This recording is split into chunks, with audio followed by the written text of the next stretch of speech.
Assalamualaikum warahmatullahi wabarakatuh. Kali ini kami dari kelompok 2 akan membahas komposisi transformasi dan invers transformasi, di mana video ini dibuat untuk memenuhi tugas pada mata kuliah Geometri Transformasi dengan dosen pengampu Bu Mirna SPD dan MPD. Kami dari kelompok 2 yang beranggotakan, saya Mutia Farina dengan NIM 21029094, serta rekan saya. Saya Nita Kosimah BR Ginting dengan NIM 21029034. Saya Kamila Alifah dengan NIM 21029038. Saya Yulia Rahmadani dengan NIM 21029050. Topik pembahasan kami pada kali ini yaitu komposisi transformasi yang akan dijelaskan oleh Yulia Ramadhani dan Kamila Alifah, serta invers transformasi yang akan dijelaskan oleh Nita Kosimah Ginting dan saya Mutia Farina. Yang pertama yaitu definisi. Kita andaikan F dan G dua transformasi dengan F dari bidang V ke bidang V, G dari bidang V ke bidang V. Maka komposisi F dan G dapat dituliskan sebagai G bundaran F. Didefinisikan sebagai G bundaran FP sama dengan G F P untuk setiap P elemen pada bidang V, yang berarti yang beroperasi terlebih dahulu adalah F sebagaimana yang kita ketahui di fungsi. Selanjutnya G bundaran F dari P itu sama dengan G F P. Selanjutnya teorema. Jika F dari bidang V ke bidang V dan G dari bidang V ke bidang V masing-masing suatu transformasi, maka hasil kali H sama dengan G bundaran F dari bidang V ke bidang V adalah suatu transformasi. Untuk membuktikan suatu teorema transformasi, dia harus memenuhi bijektif, yang dimana bijektif itu yang di dalamnya terdapat surjektif dan injektif. Yang pertama kita akan membuktikan H sama dengan G bundaran F, suatu transformasi. Untuk ini kita harus buktikan dua hal. Yang pertama H sama dengan surjektif, yang kedua H injektif. Yang pertama, karena F transformasi, maka daerah nilai F adalah seluruh bidang V, dan daerah asal G juga seluruh bidang V. Sebab G transformasi juga, maka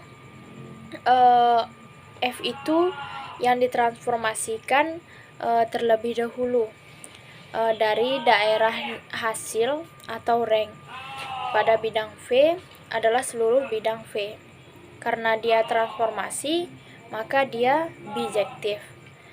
Maka daerah domain sama dengan daerah hasil atau rank. Kita misalkan ambil Y elemen bidang V, maka ada X sehingga HX sama dengan Y. Karena G transformasi, maka untuk setiap Y pada bidang V harus ada Z pada bidang V, sehingga Y sama dengan GZ. V digunakan sebagai domain di G. Untuk setiap Y pada bidang V akan terdapat Z di bidang Z. Sedemikian sehingga Y sama dengan GZ. Maka Y sama dengan GFX atau Y sama dengan G bundaran Fx, jadi Y sama dengan Hx. Maka terbukti H surjektif. Selanjutnya kita akan membuktikan bahwa H itu injektif. Yang pertama, kita harus memperlihatkan bahwa P tidak sama dengan Q, maka petanya HP juga tidak sama dengan HQ. Andaikan HP sama dengan HQ, maka GFP harus sama juga dengan GFQ. Oleh karena G injektif, maka FP sama dengan FQ. Karena F injektif, maka pula PQ sama dengan Q. Ini bertentangan dengan pengandaian P tidak sama dengan Q. Jadi permisalan bahwa HP sama dengan H, Q tidak benar, sehingga haruslah HP tidak sama dengan HQ. Jadi sebagai catatan, dengan cara yang serupa dapat juga kita buktikan bahwa hasil kali F dan G juga merupakan transformasi. Jadi H terbukti injektif. Karena H surjektif dan H injektif, maka H suatu transformasi. Jadi H sama dengan G bundaran F itu merupakan suatu transformasi. Selanjutnya, contoh dari komposisi transformasi.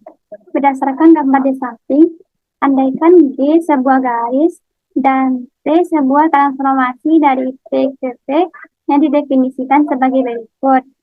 Jika X berada pada anggota G, maka Tx adalah Tx sama dengan X. Dan jika X tidak berada pada anggota G, maka Tx adalah titik tengah ruas garis dari X ke G yang tegak lurus. Berdasarkan pengandaian di atas, jelas bahwa T suatu transformasi.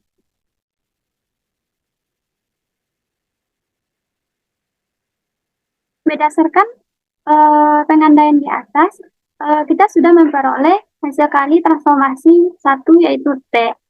Tetapi kita masih kurang transformasi satu lagi. Maka transformasi kedua dapat kita ambil garis G, garis H. H yang tegak lurus dengan G, garis H yang tegak lurus dengan G. Dan MH adalah refleksi dari garis H. Sehingga transformasi kedua yaitu dapat kita simpulkan yaitu pencerminan dari garis H atau refleksi dari garis H. Jadi hasil kali MH-TX sama dengan Y suatu transformasi sehingga Y sama dengan MH bundaran TX. Seperti yang sudah dijelaskan sebelumnya, yaitu G bundaran F akan nantinya menjadi GFX. Yang di sini yaitu MH-TX. Dapat kita lihat pada gambar, X-nya sendiri berada di luar G, dan transformasi TX yang dicerminkan dengan garis G akan sama, maka akan menghasilkan Y. Berdasarkan tersebut, dapat dibuktikan termasuk suatu transformasi yang nantinya dapat dibuktikan dengan fungsi injektif dan subjektif yang sudah dijelaskan pada video sebelumnya, yaitu teorema-teorema dari komposisi transformasi. Selanjutnya, pada contoh sebelumnya, kebetulan MH bundaran T sama dengan T bundaran H. Nah, untuk membuktikan ini, dapat kita buktikan melalui gambar di samping. Pada gambar di samping, kita dapat mengambil garis G sebagai sumbu X. G sebagai sumbu X dan garis H dan G yang kita ambil adalah sebagai titik asal, yaitu 0,0. Andaikan X dengan titik koordinat yaitu X, Y, maka Tx sama dengan X, setengah Y, yaitu X-nya sendiri tetap dan Y-nya yang telah berubah yaitu menjadi setengah Y. Maka MH-Tx sama dengan negatif X, setengah Y, yaitu MH-Tx memiliki arah dari kiri ke kanan dan kanan ke kiri, yaitu yang berlawanan dengan Tx, sehingga nilai X-nya yaitu negatif, setengah Y. Negatif X, setengah Y. Selanjutnya kita perhatikan T bundaran MHX sama dengan T MHX.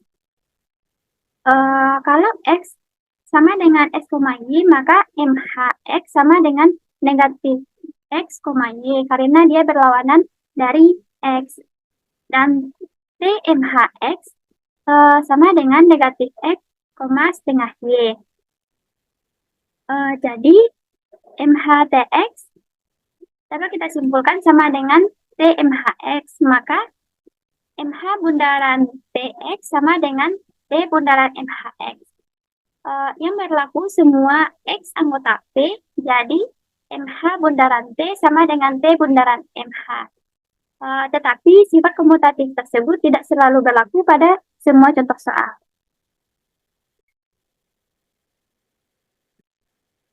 Untuk memperlihatkan bahwa sifat komutatif tidak selalu berlaku pada semua pengerjaan kita, maka dapat kita buktikan pada gambar di samping, yaitu kita mengambil garis G dan garis H yang tidak tegak lurus pada garis G, yaitu garis G dan garis H. Terbukti bahwa memang MHTX tidak sama dengan TMHX. Jadi MH bundaran T tidak sama dengan T bundaran MH. Pada gambar kita dapat melihat X, ini TX, dan MHTX, lalu TMHX. Maka dapat kita lihat bahwa MHTX tidak sama dengan TMHX. Jadi MH bundaran T tidak sama dengan T bundaran MH. Dari contoh ini dapat kita simpulkan bahwa apabila S dan T sebuah transformasi, maka S bundaran T tidak sama dengan T bundaran S. Kemudian, hasil kali transformasi yang telah dibahas tidak hanya terbatas pada dua transformasi. Kita dapat menyusun terlebih dahulu hasil kali T2 bundaran T1 yang kemudian akan dikalikan dengan T3. Untuk hasil kali transformasi ini, kita tulis sebagai T3 buka kurung T2 kali T1. Nah, dapat kita andaikan bahwa P aksen sama dengan T1 kali P dan P double aksen sama dengan T2 kali P aksen dan P triple aksen sama dengan T3 P aksen. Setelah itu, maka dapat kita substitusikan, yaitu dengan T3 kali T2 kali T1P, maka T3 dikali T2 kali T1P. Berdasarkan pengandaian, T1 kali P itu akan sama dengan P aksen, maka dapat kita tulis T3 kali T2 P aksen. Selanjutnya, T2 kali P aksen itu pada pengandaian kita dapat melihat bahwa sama dengan P double aksen. Maka dapat kita tulis T3 kali P double aksen. Selanjutnya, untuk T3 P double aksen itu akan sama dengan P triple aksen. Nah, dapat kita tulis menjadi P triple aksen. Baiklah, di sini saya akan menjelaskan tentang inverse transformasi atau transformasi balikan, di mana suatu transformasi pada suatu bidang V adalah suatu fungsi yang bijektif dengan daerah asal V dan daerah hasilnya juga V. Nah, jika G adalah sebuah garis dengan MG refleksi pada garis G, maka MG P sama dengan P. Atau dapat ditulis juga MG kuadrat kali P sama dengan P, di mana P adalah sebuah titik. Jadi, M kuadrat adalah suatu transformasi yang memetakan setiap titik pada dirinya sendiri. Nah, transformasi yang demikian dinamakan transformasi identitas yang dilambangkan dengan huruf I. Jadi, identitas dari suatu titik P adalah titik P itu sendiri untuk setiap titik P. Nah, yang perlu dipelajari lebih lanjut, apakah I memang benar suatu transformasi, maka untuk mengetahui I adalah transformasi, kita akan membuktikan dua hal, yaitu apakah I suatu fungsi injektif dan apakah I suatu fungsi surjektif. Yang pertama, apakah I injektif? Untuk menunjukkan I adalah fungsi injektif, maka dapat ditunjukkan dengan untuk setiap X1, X2 elemen V, di mana X1 tidak sama dengan X2, maka I X1 tidak sama dengan I X2.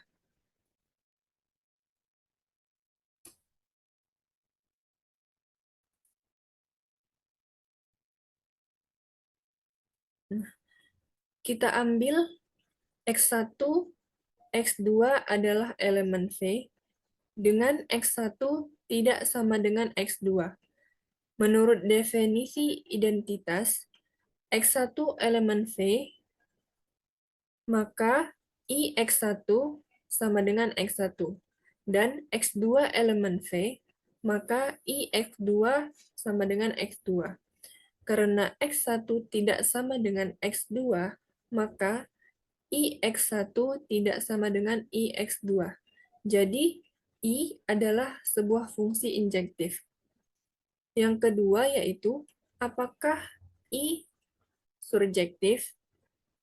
Untuk menunjukkan I surjektif, maka akan ditunjukkan untuk setiap Y aksen elemen V, ada Y elemen V, sedemikian sehingga IY sama dengan Y aksen. Akan dibuktikan bahwa ada Y aksen elemen V, sedemikian sehingga IY sama dengan Y aksen. Nah, kita ambil Y aksen elemen V. Menurut definisi identitas, jika Y elemen V, maka IY sama dengan Y aksen sama dengan Y. Sehingga, untuk setiap Y aksen elemen V, ada Y elemen V, sedemikian sehingga IY sama dengan Y aksen sama dengan Y. Jadi, Y aksen sama dengan Y. Maka, I adalah fungsi surjektif. Sehingga dapat disimpulkan bahwa I merupakan suatu transformasi. Nah, karena I adalah suatu transformasi, T transformasi, maka berlaku sifat berikut ini, di mana TIP sama dengan T kali IP, di mana T dikali IP adalah TP. TI kali P, di mana I merupakan identitas, sehingga T kali identitas titik P menghasilkan TP untuk setiap titik P. Jadi, TI sama dengan T. Nah, jika kita balikkan menjadi ITP sama dengan I dikali TP, maka identitas dari TP adalah TP itu sendiri untuk setiap titik P.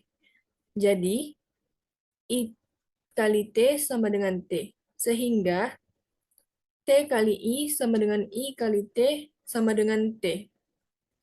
Nah, dengan demikian, transformasi identitas I berperan sebagai bilangan satu dalam himpunan transformasi-transformasi dengan operasi perkalian antara transformasi-transformasi dan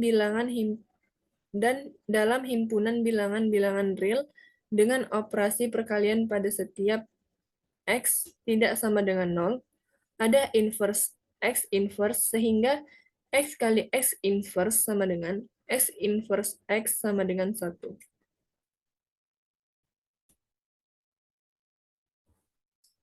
Demikian juga dalam transformasi, jika terdapat dua transformasi, misalnya T dan Q, yang hasil kalinya adalah I atau transformasi identitas, nah, maka dapat ditulis dengan T-Ki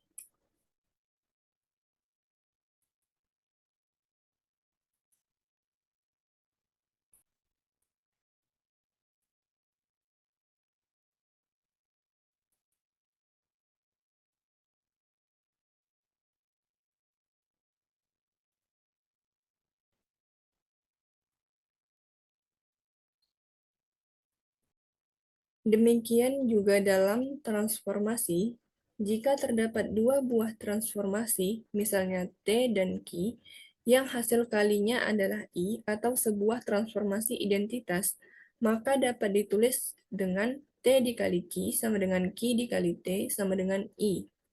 Transformasi balikan atau inverse transformasi dari T ditulis sebagai T inverse, sehingga T dikali T inverse sama dengan T inverse dikali T sama dengan I.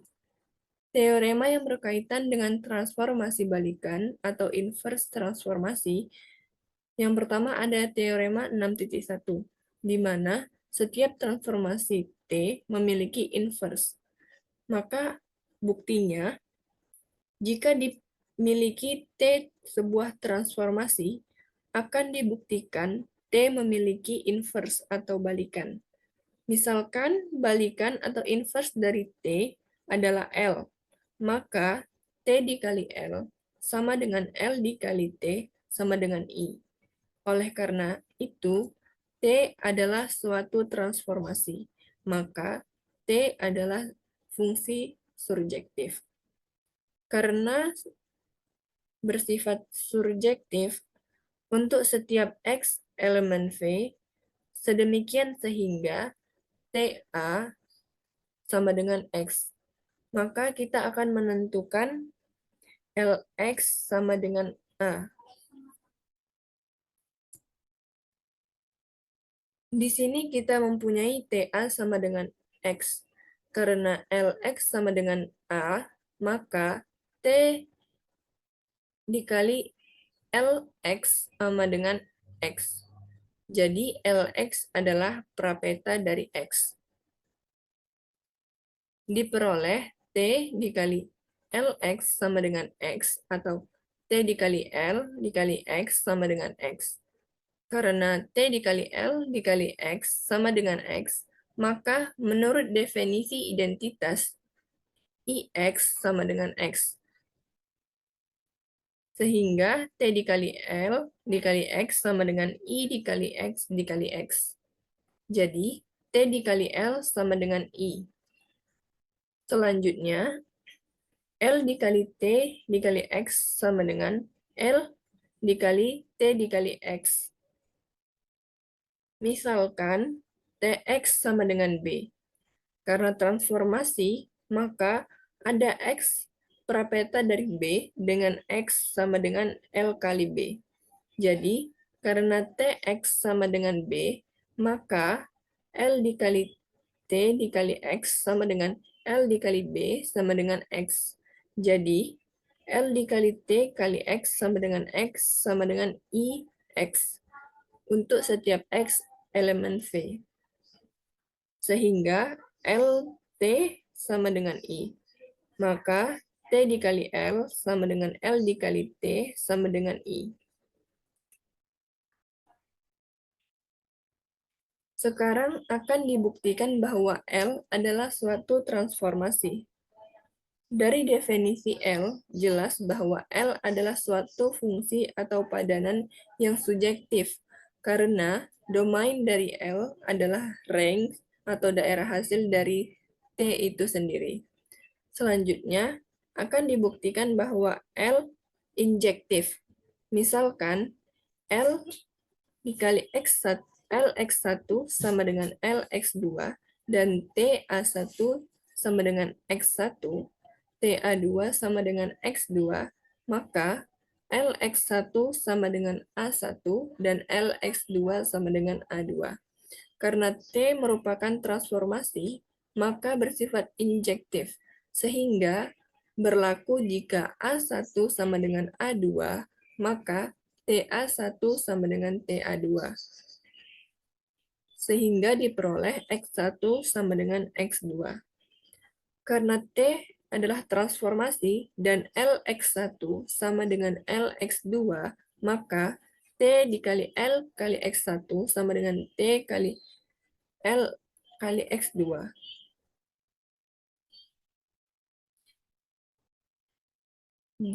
Maka T A1 sama dengan TA2. Jadi, L bersifat injektif, sehingga L adalah fungsi bijektif, maka L merupakan suatu transformasi. Karena T dikali L sama dengan L dikali T sama dengan I, maka L merupakan balikan atau inverse dari transformasi T yang dilambangkan dengan T inverse. Jadi, L sama dengan T inverse. Bagian selanjutnya, contoh inverse transformasi, yaitu penerapan pada teorema 5.1. Pada suatu sistem sumbu ortogonal XOY didefinisikan transformasi F dan G sebagai berikut. Untuk setiap titik P yang koordinatnya X, Y, transformasi F dari P adalah X tambah 2, setengah Y. Dan transformasi G dari P adalah X kurang 2, 2Y. Tunjukkanlah bahwa G sama dengan transfer balik F inverse atau G adalah transformasi balikan dari F. Penyelesaiannya, untuk setiap P, X, Y, FP sama dengan X tambah 2, setengah Y. Dan transformasi G dari P, X kurang 2 sama 2Y.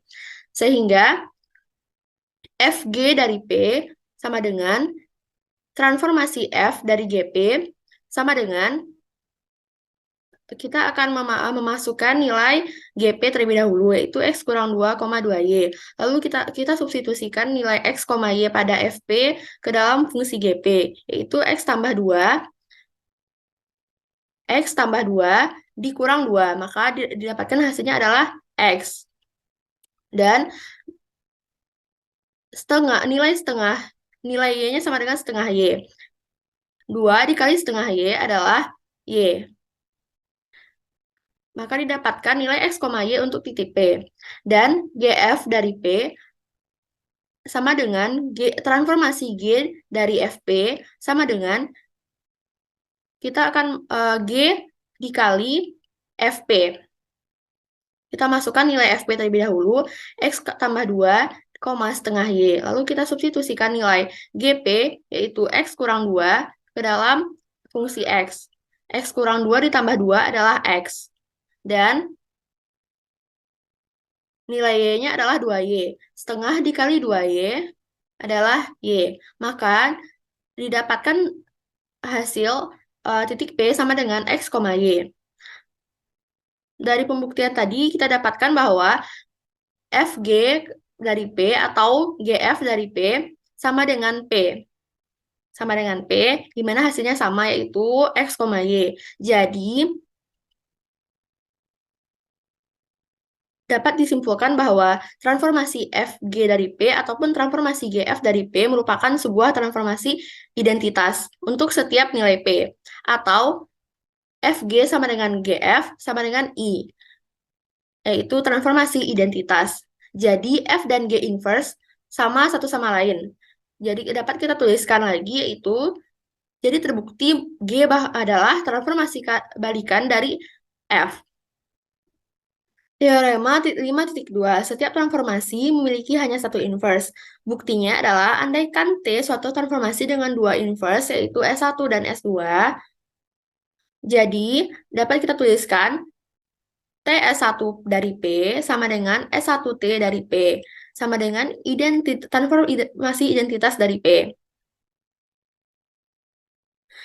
Untuk setiap P, dan TS2 dari P sama dengan S2 dari P, sama dengan transformasi identitas dari P untuk setiap P. Sehingga TS1 dari P sama dengan TS2 dari P dapat kita tuliskan sebagai berikut. Transformasi dari S1P sama dengan transformasi dari S2P. Untuk setiap nilai P. Karena T transformasi, maka karena T transformasi dengan nilai yang sama, yaitu S1P dan S2P, Maka S1P sama dengan S2P untuk setiap P, sehingga S1 sama dengan S2. Jadi, inverse dari T adalah S1 sama dengan S2 sama dengan S. Jadi, dapat kita simpulkan inverse dari transformasi T hanya satu, yaitu S.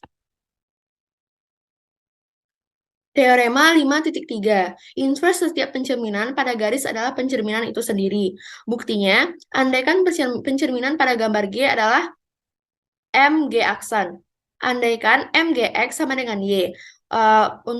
Untuk X tidak terletak pada garis G, maka MGX sama dengan X. Karena MGX yaitu nilainya adalah Y, MG dari Y, MGX nilainya adalah Y. MG dari Y merupakan X, atau MGX sama dengan transformasi identitas dari X. Sedangkan, jadi untuk setiap nilai X yang tidak terletak pada garis G didapatkan MG dikali MG sama dengan transformasi identitas. Nah, untuk selanjutnya, kalau jika seandainya X berada pada garis G, maka MGX sama dengan X, sehingga MGX sama dengan MGX. Kita masukkan MGX, yaitu nilainya X, MGX, maka sama dengan MGX sama dengan MGX, atau juga MG dikali MG sama dengan transformasi identitas. Jadi, semua X diperoleh karena hasilnya sama untuk X yang tidak terletak pada garis G dan terletak pada garis G, maka MG dikali MG sama dengan 1. Dengan demikian, maka terbukti MG inverse sama dengan MG. Atau pencerminan pada garis adalah pencerminan itu sendiri. Teorema 5.4. Suatu transformasi yang inversnya adalah transformasi itu sendiri dinamakan involusi. Andaikan T dan S transformasi, maka masing-masing memiliki inverse yaitu T inverse dan S inverse. Tadi sudah kita pelajari pada bab komposisi transformasi, jika T dan S merupakan suatu transformasi, maka T bundaran S juga merupakan suatu transformasi. Jika T bundaran S merupakan suatu transformasi, maka tentunya T bundaran S memiliki sebuah inverse yaitu T bundaran S inverse. Apakah ada hubungan antara T inverse dan S inverse? Mari kita perhatikan pada teorema berikut. Teorema 5.6. Apabila T dan S transformasi, maka T bundaran S inverse adalah S inverse di bundaran T inverse. Buktinya, sudah kita ketahui bahwa T bundaran S inverse dikali T bundaran S merupakan suatu identitas. Tetapi, S inverse bundaran T inverse dikali T bundaran S inverse adalah dapat kita gunakan sifat asosiatif, yaitu kita kumpulkan T dengan T inverse. Maaf, ini ada kesalahan. Ini merupakan T inverse bundaran T. Kita kumpulkan pada suatu tempat yang sama. Jadi, S inverse bundaran T inverse dikali T bundaran S. Maka kita dapatkan S inverse bundaran I, yaitu ini merupakan fungsi identitas, transformasi identitas. S inverse dikali identitas dikali S. Yang mana S inverse dan S tadi juga merupakan suatu identitas. Maka kita dapatkan S inverse bundaran T inverse dikali T bundaran S merupakan sebuah identitas. Oleh karena suatu transformasi memiliki hanya satu inverse, maka T bundaran S inverse dapat kita tulis dengan S inverse bundaran T inverse. Jadi, terbukti inverse hasil kali transformasi adalah hasil kali inverse transformasi dengan urutan yang terbalik. Inverse hasil kali transformasi adalah hasil kali inverse dengan urutan terbalik, yaitu S inverse dikali bundaran dikali T inverse. Untuk bagian selanjutnya, kita akan masuk pada contohnya. Pada sebuah sistem sumbu ortogonal ada garis G di mana Y sama dengan X dan garis H di mana Y sama dengan 0. Tentukan P sehingga MHMG dari P adalah R dengan R 2,7. Penyelesaiannya kita andaikan P merupakan sebuah koordinat X dan Y, X, Y. Kita peroleh berturut-turut MG inverse dikali MH inverse seperti teorema sebelumnya. Kita balik dari MH-MG menjadi MG inverse menjadi MH inverse dikali MH-MG dari P sama dengan MG inverse MH inverse dikali R. Kak, inverse MG MG inverse MH inverse dikali MH MG, maka dapat kita tuliskan menjadi identitas dari P, yaitu P itu sendiri. Sedangkan ruas kanannya dapat kita keluarkan menjadi MG inverse dari MH inverse R, di mana R 2,7 dan MH inverse itu merupakan MH itu sendiri.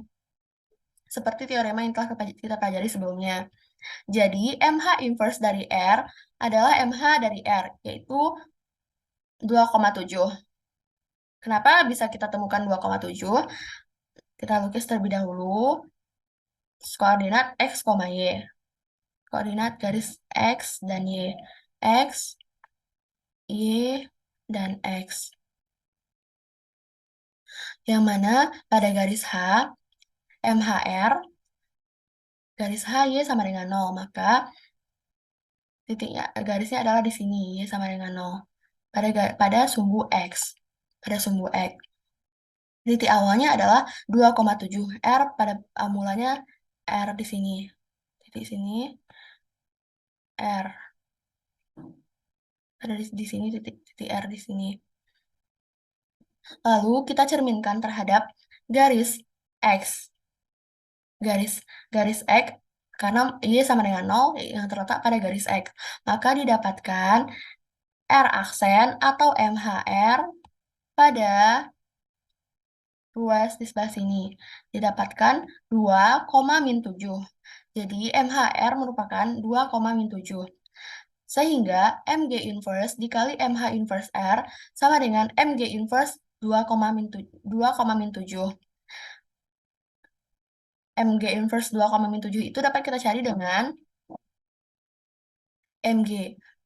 Pada garis G adalah Y sama dengan X. Nah, garis Y sama dengan X ini merupakan di sini. Kita cerminkan R aksen atau MHR terhadap garis G, maka didapatkan titik P di sini. Titik P atau R double aksen, yaitu -7,-2. Sehingga kita peroleh